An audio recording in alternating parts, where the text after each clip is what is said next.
So good to see you again, Andrew, Dr. Andrew Huff. We actually spoke this morning and our entire conversation crashed. And so we're doing it again, take two. Dr. Huff is a scientist, he's an epidemiologist, he has a military background. He's the closest person we have to getting to the bottom of where this virus came from. He worked at Echo Health Alliance, I believe, 2014 to 2016.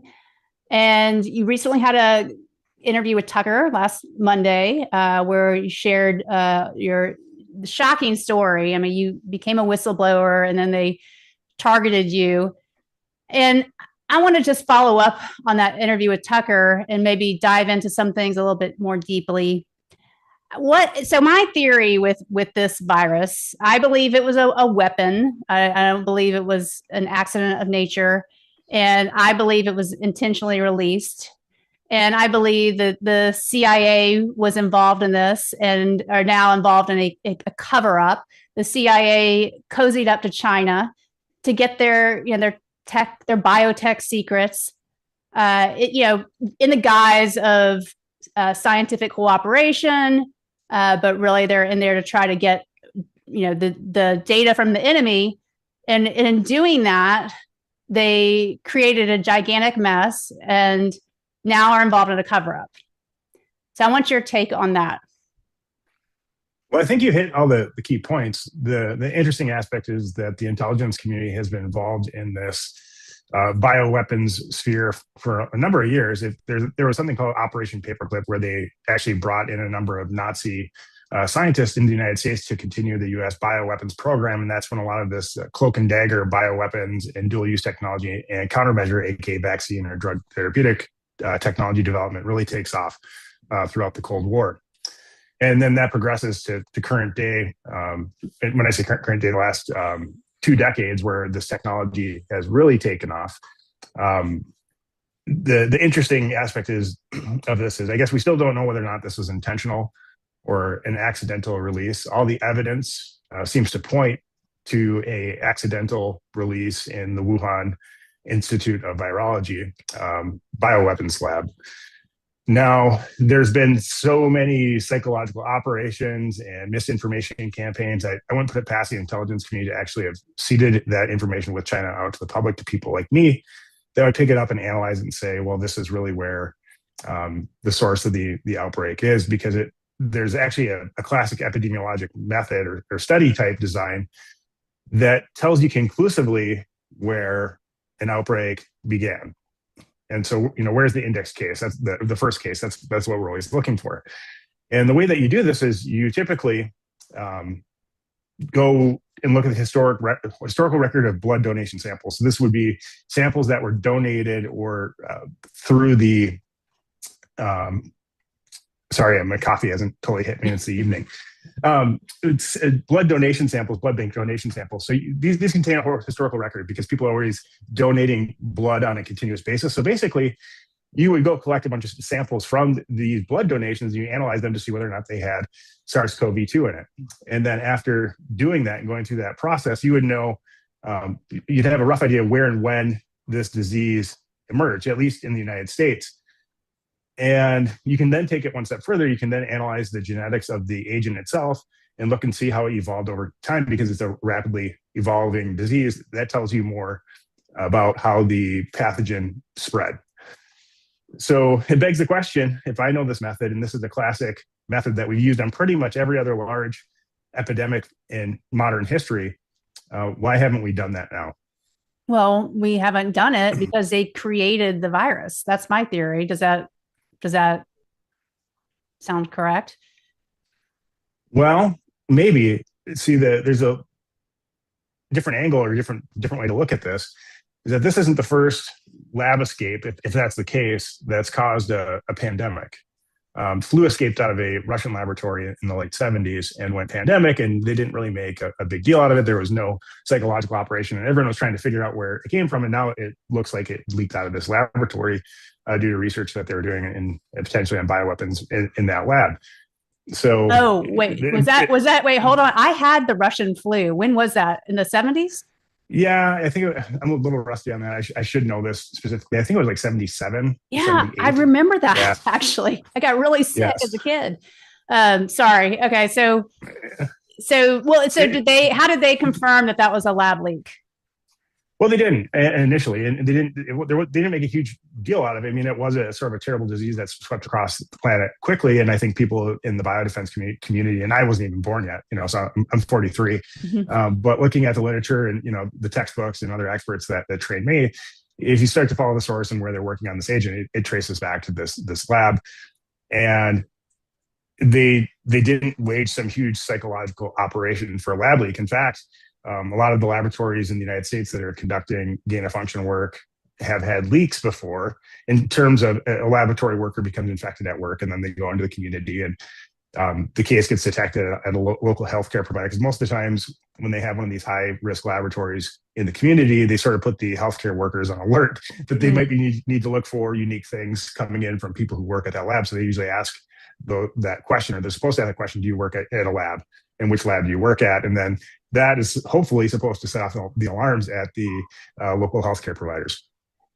So they didn't make it well, but you said it was confirmed as a lab leak eventually. And did they? I mean, Well, or yeah. So this is the debate. So I mean, you can ask like who are the experts in the room, and whether or not you believe their opinion, because there are people who believe that was still a zoonotic emergence event. I don't know any of my peers, or all my peers who work in biodefense and public health, all believe that that was an accidental release.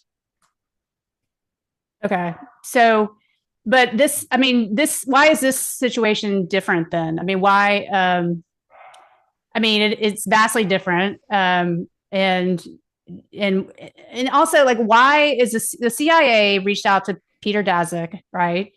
And why did the CIA get involved with Wuhan, and what is their relationship, do you think? Sure. So the intelligence community, broadly, not just the CIA, excuse me, not just the CIA, but the CIA, the FBI, the Department of Energy, the Department of State, Department of Defense, they really have a difficult problem on their hands. Really, they want to know what's going on in all these different foreign laboratories around the planet so they can get ahead of threats and mitigate those threats if they exist, if someone's trying to develop bioweapons against us. And I think that's a good thing. A big part of this is also in non-proliferation, meaning that scientists like myself would go travel overseas and try to form positive relationships in the name of science with foreign scientists. But in my case, I never did gain of function research with those foreign scientists. With now back to the CIA and their motivation around this, and it's two different prongs. I mean, so one, in the context of how you do dual purpose research, you have to build the agent first before you can develop the countermeasure. The countermeasure in this case ended up being the SARS-CoV-2 mRNA mod RNA technology, and how that fits in with EcoHealth Alliance is that EcoHealth Alliance was going around the planet collecting viral specimens from unique places. And so basically, we were building a large genetic data bank for all the nastiest viruses on the planet, specifically trying to target coronaviruses. Then, with the samples that we collected, that information, then genetic information or samples themselves, would be passed down the scientific chain, so to speak, to a scientist or pharmaceutical company that would then engage in gain of function research technology to develop countermeasures. And none of this is speculation. I've actually posted all my documents to prove this on the X app.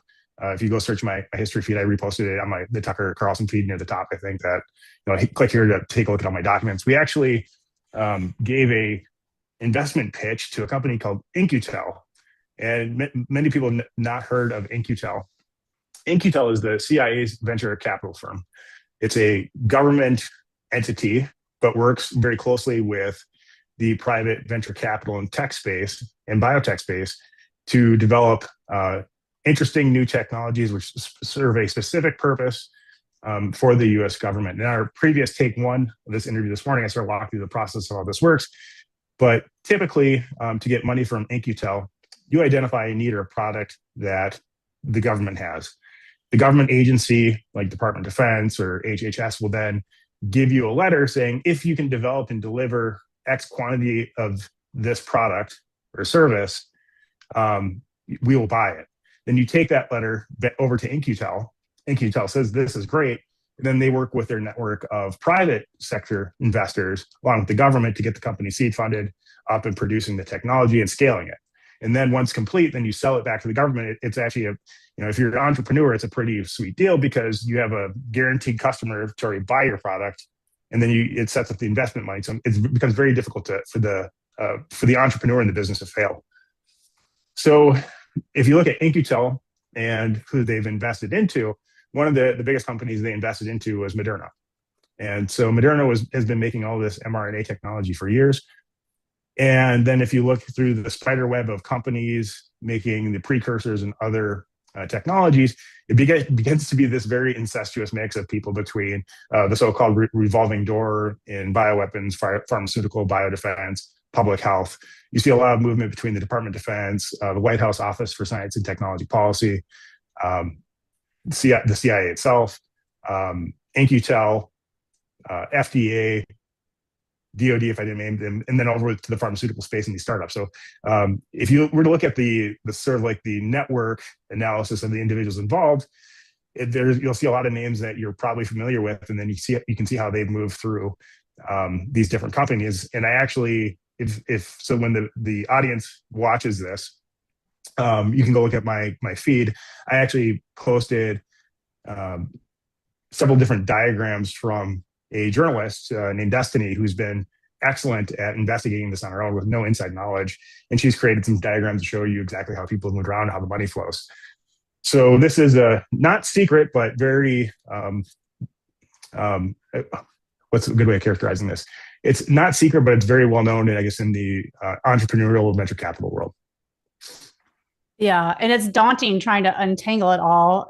Was In-Q-Tel an investor in Echo Health Alliance? Were they partners? Great question. We covered that earlier. So we had actually made a pitch to In-Q-Tel. So Dr. Peter Daszak, who's my boss, came to me and said, "Hey, we have to make an investment pitch to In-Q-Tel." So he worked on the pitch deck, basically a PowerPoint presentation, brought it over to me, and then he wanted me to add my materials on it. So like the first, I think 20, 25 slides are all his portfolio work, with basically us going around fishing for viruses globally, so then we can develop vaccines or medical countermeasures. That's his whole pitch. You guys can go check that out and take a look at the documents. It's right there in Dr. Dasak's own words. And then my section of research, I actually work more on the intelligence side of infectious diseases, developing artificial intelligence tools to detect infectious diseases around the world. So most of this presentation pitch deck is Peter's work. Then there was my little piece of the pitch.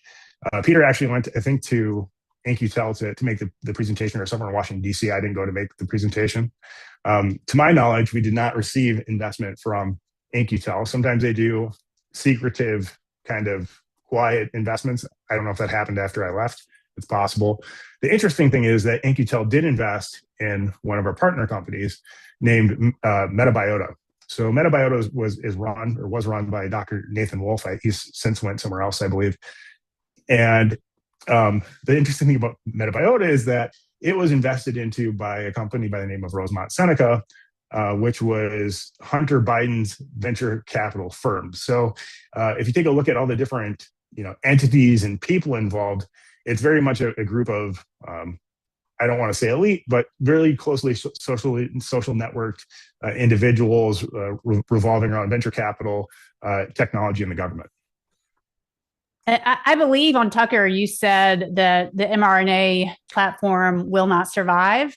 But when you're describing all these powerful people and this just network of tech and big pharma, it seems like a huge hurdle to get these to get the COVID shots pulled off the market. But what makes you think it can be done? Well, I think it's just a matter of time if the data coming out from the cohort studies being conducted. Eventually, the cohort studies will lead to more structured trials, I believe, or better designed studies, where you have better causal inference. Just recently, there was a massive cohort study in South Korea, which I mentioned on Tucker Carlson, where I think they identified 5 or 6 different cancers associated with mRNA vaccines. And that seems to match what the actuaries have found over on the health insurance and payer side. So all these things are coming together. And what I think happens eventually is that there's a tidal wave of injuries, claims, and liability, which it just catches up with the product, and everyone has to, make the decision: do we keep living with this lie that this is working?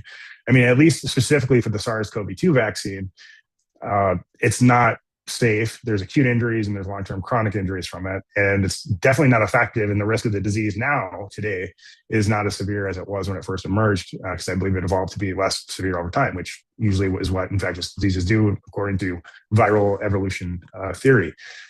So there is one other interesting aspect on this, which we didn't touch on this morning, is that the mRNA technology actually has more practical application in animal production. So we typically don't care about long-term diseases in pets and animals. So, for example, you give your pet Advantix, your cat or your dog, and that's to prevent taxes, but you're actually giving them a pretty high dose of a pesticide and ivermectin and other things, which can be harmful to an animal over, if they had a longer lifespan. So if a dog lived 50 years, that could cause cancer. However, since we don't have that concern with animal production and the animal has a shorter lifespan, mRNA might stick around in the animal production world. But in terms of human health, I think the writing's on the wall. I think there's 2 aspects to it. There's the scientific public health viewpoint of, is this causing injuries, disability, death?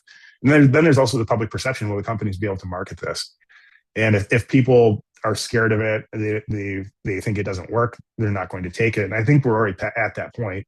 If you look at the number of vaccines that they've sold for SARS-CoV-2, it's dropped off tremendously. So these companies, they're businesses, and if nobody's buying their product, they're not going to continue to make it.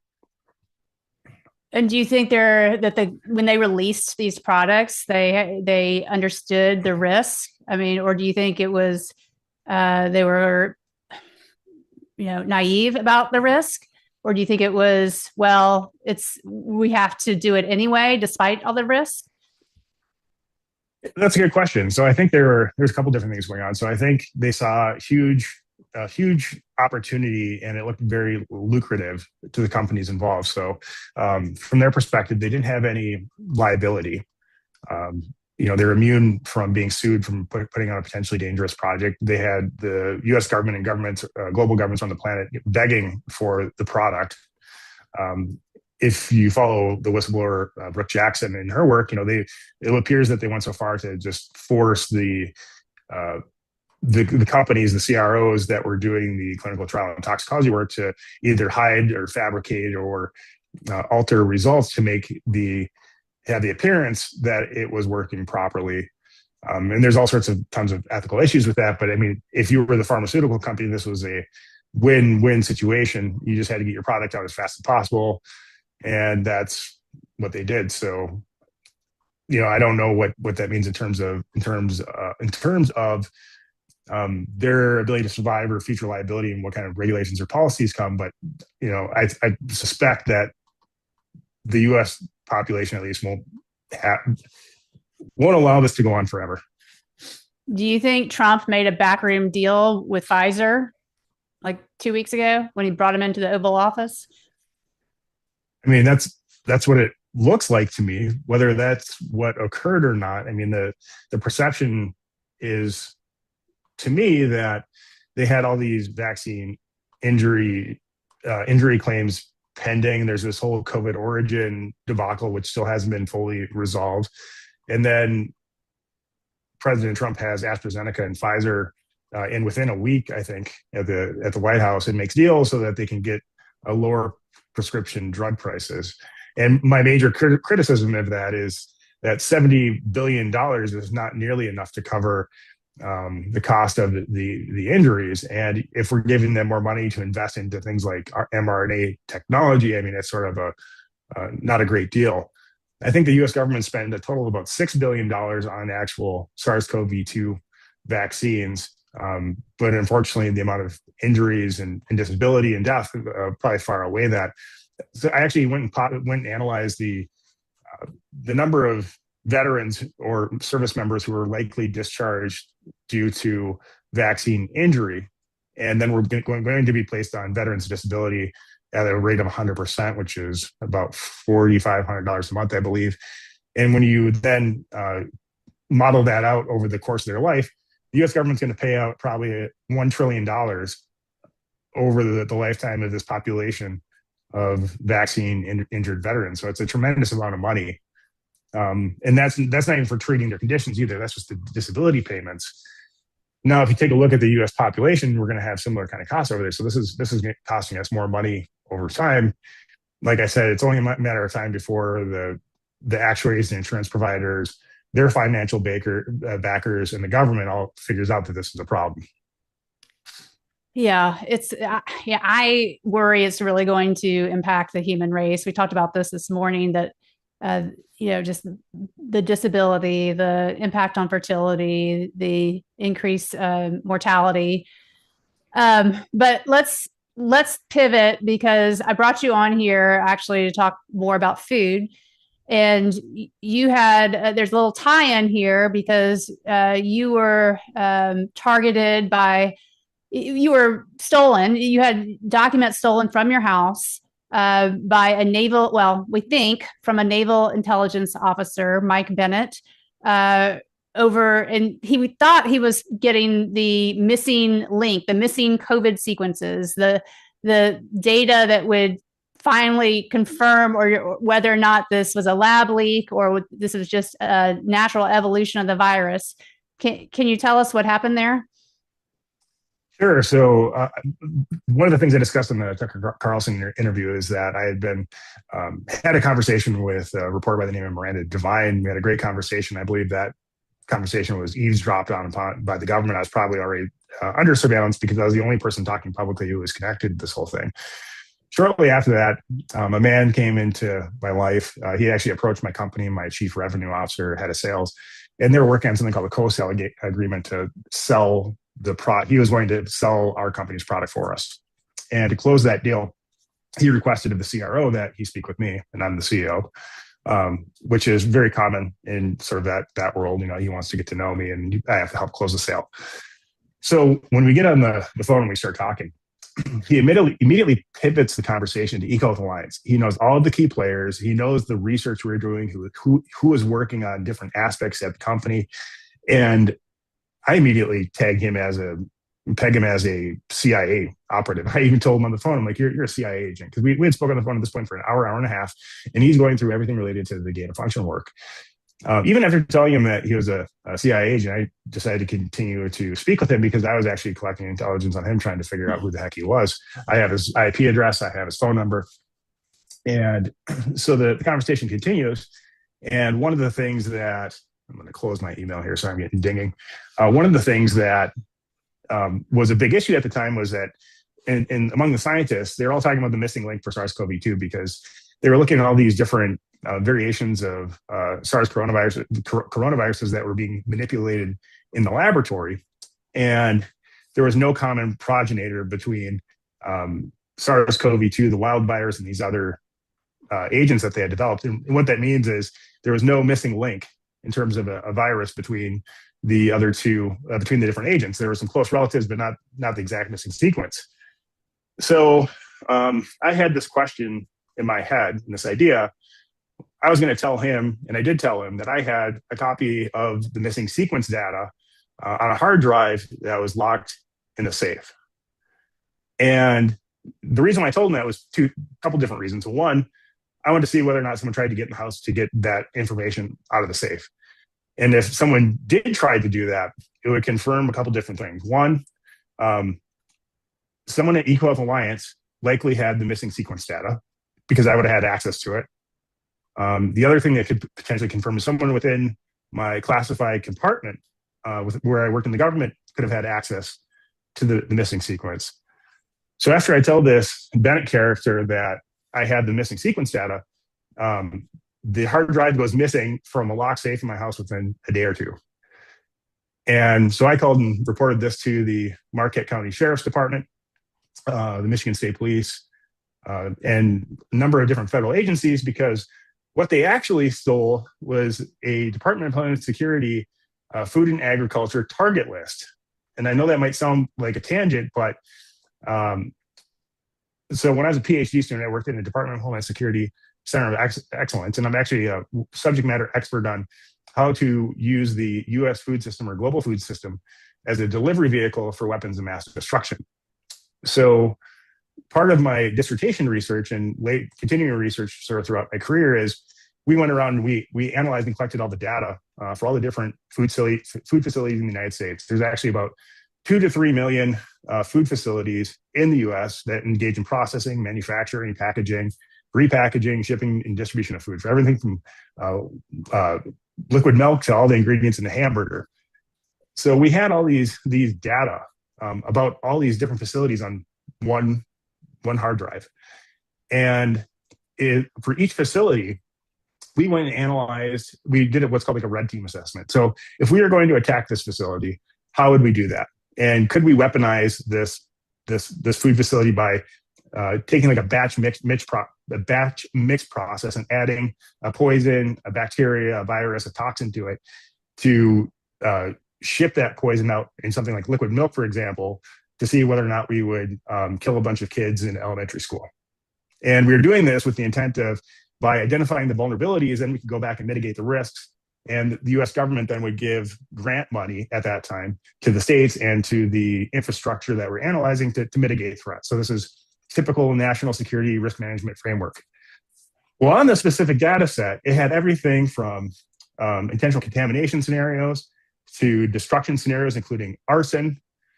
And it had all the key people involved. And really, it is the roadmap of, and the list of all the most critical facilities in the US. So if there's 2 to 3 million facilities, only a few hundred of these facilities are highly critical. And these were on these data that were stolen from the safe. Along with it were the materials, the methods, my notes about, my scientific notes, my lab notes, modeling simulations of what would happen if we actually contaminated this supply. We would actually build simulations to see what would make it out to the consumer or to the person consuming the product. So this was stolen. And so not only did I report the theft, I reported this as a national security incident to the FBI, DOD, DHS, I mean, you name it, alphabet soup. Well, in 2022 and 2023, and maybe even into 2021, there was a spate of arsons against food facilities in the United States. So when I noticed this, I'm like, God, this is really weird. And that some of the facilities I actually recognized as being critical facilities that were well known as, this is a facility you would destroy. And so then I went and analyzed and investigated 200 of the incidents. And of the 200, I think roughly 90, I could confirm looked to be intentional attacks. Like, it wasn't an outlet. I was being very conservative with my estimates, so I didn't want to have like a false signal from saying that all these are terrorist events. So I used a very high threshold to analyze these. And when I did the statistics and the probability calculation on whether or not these facilities were statistically associated with that data set, the result was 1 in a trillion. And I had never seen a statistical value that a probability calculation that high in my life. I mean, they say that the chance of these sequences in SARS-CoV-2, for an example or comparison, it's a 1 in a billion chance that these man-made sequences would have occurred in nature in the actual wild type virus that we see, wild type, I'll say. So, I mean, I was pretty upset about this, as you can imagine, because here we have the Department of Homeland Security Food and Agriculture target list being weaponized back against the United States, because it had to, it's statistically impossible that somebody would just go pick all these facilities at random, and they'd happen to be the most important ones in the United States. And I know that shortly after I started reporting this, I think the FBI sort of went into a panic mode, because the FBI agent that I reported to didn't even know what the FastCat data were And she was supposedly a weapons of mass destruction expert, but yet she knows nothing about the sector that she's trying to protect. I mean, you can't make this stuff up. So it comes out that they started to put out messaging that, well, it could be the Chinese doing this. Well, I've been working with a number of different state governments now, and I'll get to that here in a second, and other national security experts, and we don't believe that this was the Chinese. It looks like it fits more the pattern of Antifa or eco-terrorists, or maybe a foreign government from Europe, or someone operating clandestinely that has a large footprint in the United States. Because if you look at how spread out, the United States is huge, and you look at the distribution of all these facilities that I brought down, it seems to be regional in nature. The rate at which they happen, it couldn't have just been one person, so you'd have to have multiple teams doing this, and they'd have to be socially networked. So that remains a mystery. There hasn't been an investigation, but so as part of this, 5 weeks ago, I took it upon myself to start warning and disclosing to the different states and industries and companies impacted that there was a national security breach, and just to be aware of what's happened. I've actually been sending emails out to every state legislator or state senator in the impacted states. And that has had a very, I guess, I wouldn't say warm response, but I'd say sufficient to warrant independent investigations in several different states against the state of Michigan and Marquette County for their failure to investigate the theft of the national security data. Because if the federal government's not going to do it, the states also have the right to investigate this because it's their critical infrastructure that they're protecting. So, I mean, all of this is unfortunate, but if the federal government's not going to investigate this, we have to do something. Again, is this a cover up, or is this just incompetence? And I mean, why it happened 4 years ago, right? And then whatever happened to the guy that you talked to? Is it Mike Bennett, the naval intelligence officer? Did you ever talk to him or see him again? No, I haven't spoken with him since, and that could have been a pseudonym, that could have been a fake name. So I don't know if this is the same Mike Bennett or not. But when I started to dig around, who is this Mike Bennett character? There is a Mike Bennett that is a naval intelligence officer that also worked with the Department of Homeland Security. His wife just happens to be a naval intelligence officer as well, and also the FBI CIA liaison, which is an interesting role. So I don't know if it's this couple or not. But the really strange thing is that the U.S. government hasn't investigating this, and they haven't provided me back with any information. Even more fascinating is that I actually have biometric data, which I collected because I'm a trained criminal forensic investigator. I have fingerprints that I've collected from my house. And the Marquette County Sheriff's Department, the Michigan State Police, and the FBI have all refused to analyze these prints. So if you have all these different entities refusing to analyze fingerprints associated with major crimes, it sort of leads you to one conclusion, is that this is probably law enforcement involved. And why would law enforcement be in my house without a warrant? I mean, it's sort of bonkers. Who knows? Maybe that's not the case, but the truth can be found. You just simply need to analyze the fingerprints. Are the attacks continuing, or have they calmed down? Are they? Oh, it's been quiet at my house actually for a couple of years. And for the audience, I mean, this is sort of old news. I mean, it's funny that it's finally making it to the national level, or having impact at the national level. Finally, I mean, this stuff happened 3 years ago, and it had been mostly quiet, and it's mostly quiet around my house. I mean, I think maybe because my profile is higher now, I do get a few strangers following me around or looking at me, but that's just that's to be expected. I'm sure you experience the same kind of thing. Well, I have no idea. So I'm not trained in those manners. But what are the attacks on the food plants, the food processing centers? Are they still going on, or is that subsided? No, it just magically stopped. And that's what's even the weirder part. It really went on. It seemed to be at a pretty steady pace for about a year and a half, and then it trailed off. And I don't know if it was because of the fact that I was on some other platforms, because I think one of the first journalists to take the story on was Emerald Robinson. Mm-hmm. She was the only person that would discuss it. And so I think once the story started making it more to the mainstream, then it fizzled out. Well, before we go, I want to touch on another thing you talked about on the Tucker interview, and that's the synthetic biology, which really sort of rattled me. The idea that we don't need a virus, we can create one in the lab now out of nanotechnology and using AI to do it. It just sounds terrifying to me. So, can you expound on that, the things that you talked about on the Tucker interview?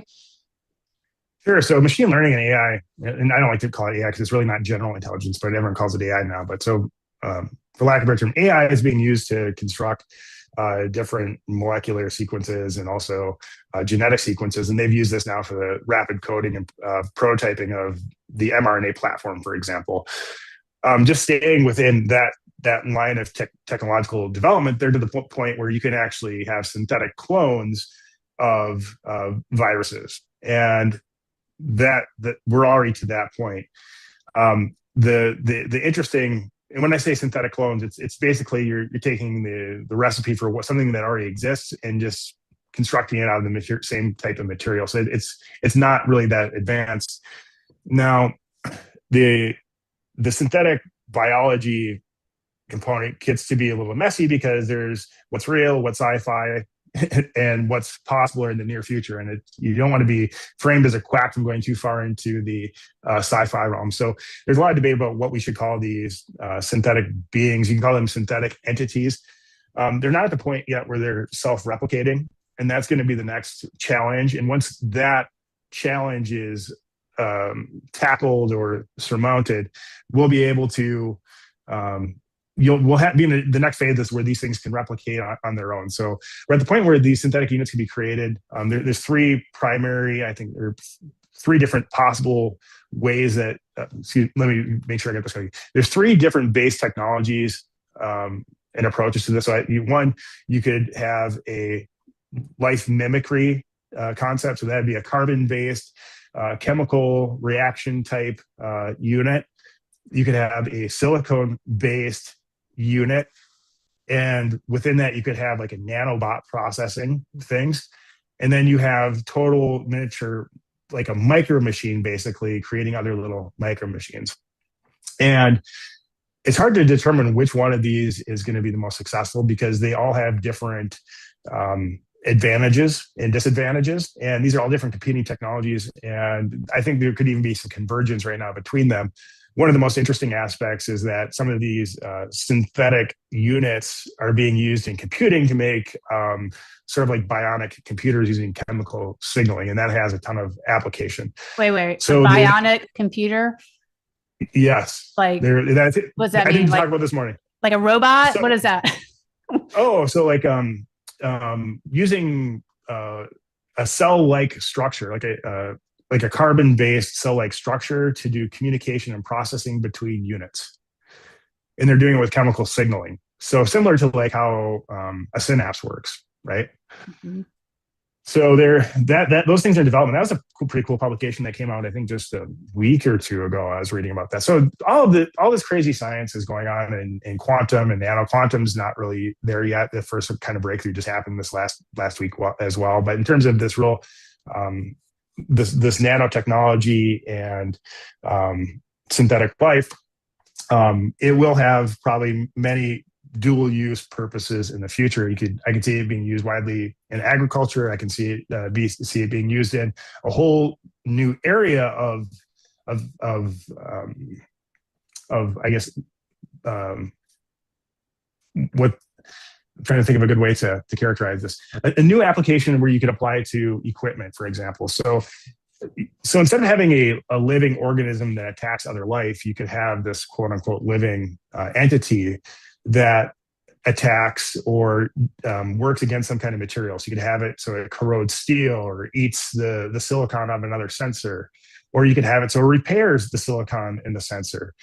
You could have it so that it eats plastic. So you can construct, because there is no limit to what you can ask one of these entities to do. It really, the question is there some kind of scientific limitation to actually developing these things to do anything that you want it to do? So it's a paradigm shift in the terms of the way that we've looked at using genetically modified organisms, for example, because the genetically modified organisms will typically only work against other living things. So it's always within the ecology of life. This new technology takes it out of living things and makes it to objects.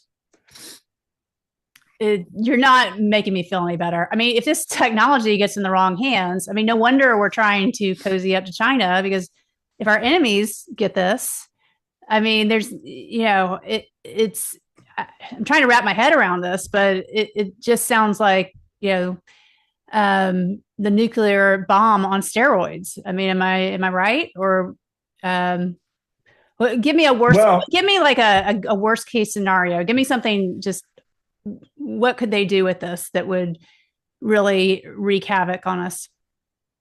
well, I don't know what's possible or plausible yet. Like I said, there's major obstacles to these things becoming fully self-replicating.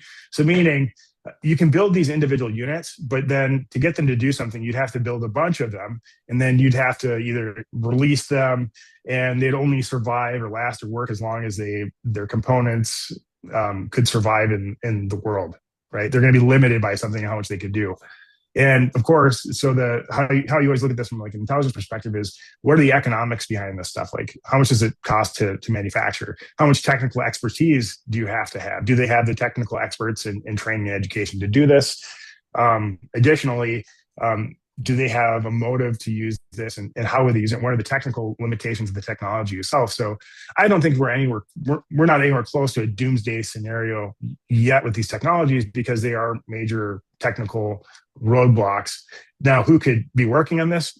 China is probably working on this technology. Other modern industrial nations that are wealthy are probably working on this technology. There's certainly a number of large businesses and venture capital going on in the space. So bits and pieces. So we're at a position now where all the bits and pieces of this type of technology are all being developed in different silos of excellence. When you step back, like I do, and you look at the whole portfolio of all these different types of technologies, you're going to start to see them converging. And this is what I was getting at Tucker Carlson, is that as these technologies start to converge and we figure out what works, then the next step then becomes, once you can get these things self-replicating, then the question is, what do you do with them? And that's what you're getting at. Sure, you could make you could argue that someone's going to make a fully synthetic kind of pathogen thing that could destroy humanity. Well, we could already do that. I argue against that. We could already do that with existing bioweapons technology, and it's oftentimes more difficult than you think. And we sort of discussed this morning. It's not easy to develop highly lethal, highly transmissible agents that can sort of take out the population at once. Is it possible? Yes. Is it easy? No. Then you have to ask the question: are there? I mean, they got that mRNA shot in 80% of Americans. And I would venture to guess a large majority of those people regret injecting that in their bodies. So, yeah. So, I mean, they pulled that off, and so I don't know. I'm not as optimistic as you are. Well, that's a little bit different, though. I mean, so that's nanotechnology, and they're related by name, but that doesn't necessarily mean that there's all sorts of nefarious use. Because if you look at how nanotechnology is used, there's a lot of great applications of it. I mean, sunscreen, for example.